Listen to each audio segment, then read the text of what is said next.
भगवान शंकर का चरित्र कह रहा।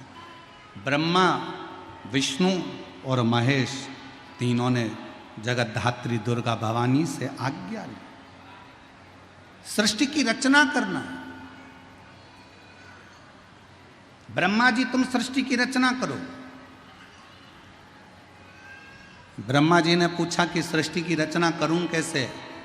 शंकर भगवान ने अपने अर्धनारीश्वर स्वरूप का दर्शन देकर कहा कि आधे पुरुष बना दो, आधे स्त्री बना दो।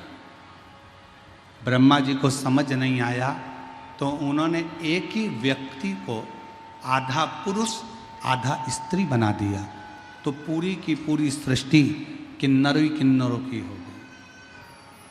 जहां देखो वहीं पर किन्नर नजर आने लगे, जहां देखो वहीं किन्नर दिखने लगे।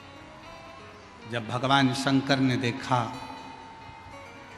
भगवान विष्णु को तो हंसी आ गई, हंसती। और भगवान नारायण को हंसी इस बात पे आई कि ब्रह्मा जी तुमको बनाना था पुरुष और स्त्री, और ब्रह्मा जी तुमने दोनों को जोड़कर किन्नर उत्पन्न कर दिया। जैसे ही भगवान विष्णु हंसे, शंकर भगवान की दृष्टि पड़ गई और शिव जी ने कहा, नारायण आप इन किन्नरों पर हंसे हो, इन किन्नर पर।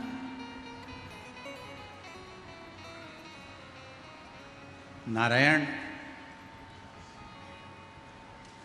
किन्नर को देखकर तुम हंसे हो, इसलिए एक बार तुमको भी किन्नर बनना पड़ेगा, तुमको भी किन्नर बनना पड़ेगा।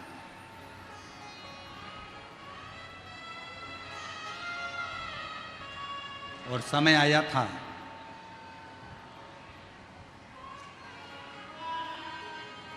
पांडव और कौरवों का युद्ध हो रहा था।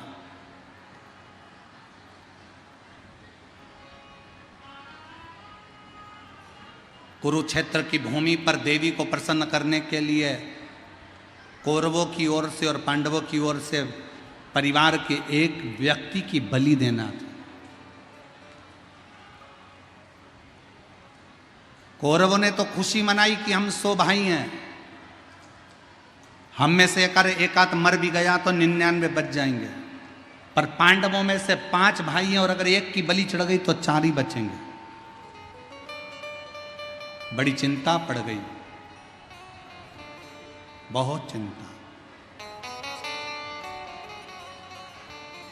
पूरे हस्तिनापुर में खूब चिंता पांडवों को करें। भगवान कृष्ण ने अर्जुन से कहा, अर्जुन तुम जब वन में गए थे, तुमने एक नाग कन्या के साथ विवाह करा था, उलूपी के साथ में। उसका एक बेटा है आरावन, जाओ उस बेटे को लेकर आओ। अर्जुन गए और अपनी धर्मपत्नी उलूपी से अपने पुत्र आरावन को लेकर आए। और आरावन को लेकर आए और आरावन ने कहा, पिताजी मैं तुम्हारे साथ में युद्ध के लिए चलने को तैयार हूं, चलो मैं कौरवों को मार मार कर गिरा दूंगा। यह आरावन कहने लगा। जैसे ही युद्ध के मैदान में कुरुक्षेत्र में पहुंचे, भगवान द्वारकानाथ को प्रणाम किया। द्वारकाधीश ने आरावन को देखा और देखकर आरावन से कहा, आरावन तुम्हें किस लिए लेकर आए हैं, तुमको मालूम है? आरावन ने कहा, प्रभु मुझे तो नहीं मालूम। आरावन इस कुरुक्षेत्र की भूमि पर युद्ध के पहले दोनों परिवार में से एक एक परिवार के व्यक्ति की बलि देना है। कौरवों में से अगर एक बलि चली गई तो 99 बचेंगे, पर पांडवों में से अगर एक बलि में चले गया तो 4 ही बचेंगे। इसलिए तुम्हें बलि देने के लिए लाए हैं, तुम्हारी बलि दी जाएगी। आरावन ने द्वारकानाथ के चरणों को प्रणाम कर कर कहा, द्वारकाधीश अगर कोई कुंवारी अवस्था में मर जाता है ना, तो ना तो उसको पिंड मिलता है, ना उसका तर्पण होता है, ना उसकी तिलांजलि होती है, ना उसका गया श्राद्ध होता है, ना उसका गंगा तर्पण होता है।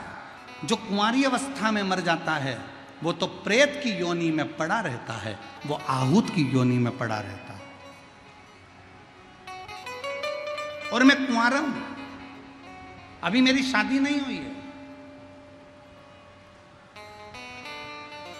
और अगर मैं कुंवारा मर गया तो मैं तो प्रेत की योनि में पड़ा रहूंगा। इसलिए प्रभु, अगर मेरी बलि कल चढ़ाना है तो आज रात्रि को मेरा विवाह कर दीजिए। भगवान द्वारकानाथ ने पांडवों को बुलाया कि इसके लिए लड़की ढूंढो। एक रात्रि के लिए लड़की चाहिए, बस विवाह होगा, दूसरे दिन ये मर जाएगा। कोई बाप अपनी बेटी का विवाह करने को तैयार नहीं हुआ।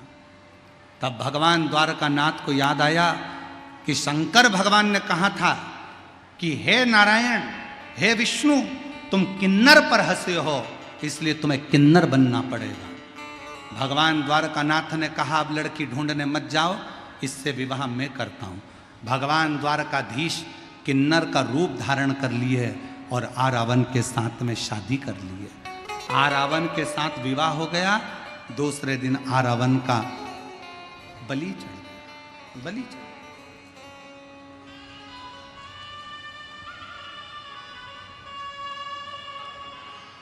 किन्नर मांग में सिंदूर भरते हैं, किन्नर पांव में बिछुड़ी पहनते हैं, किन्नर हाथ में चूड़ी पहनते हैं, किन्नर माथे पर बिंदी लगाते हैं, किन्नर गले में मंगलसूत्र पहनते हैं। दुनिया के लोग पूछते हैं तुम्हारा पति कौन है, तो किन्नर का पति आज भी किन्नर समाज में एक घड़े के साथ रात्रि को फेरे डलते हैं आरावन के साथ, और उसका विवाह होता है और सवेरे वो घड़ा फोड़ा जाता है। भगवान द्वारकानाथ ने कहा था ये स्वरूप मैंने धारण किया है, एक किन्नर पर हंसा हूं इसलिए स्वरूप मुझे मिला।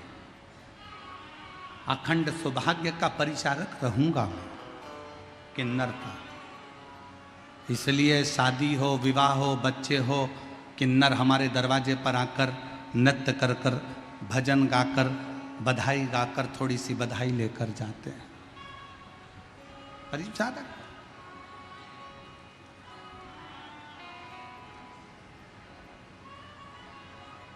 शास्त्र कहता है भगवान विष्णु किन्नर पर हंसे तो उन्हें किन्नर का जन्म मिला।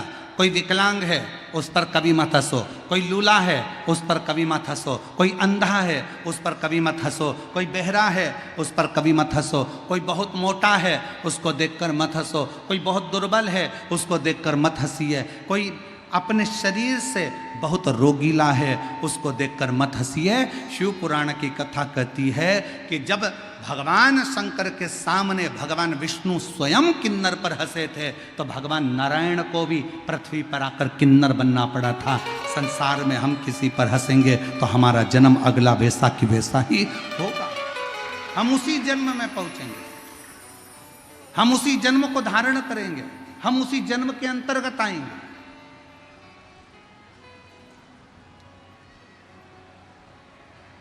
क्यों हंसे?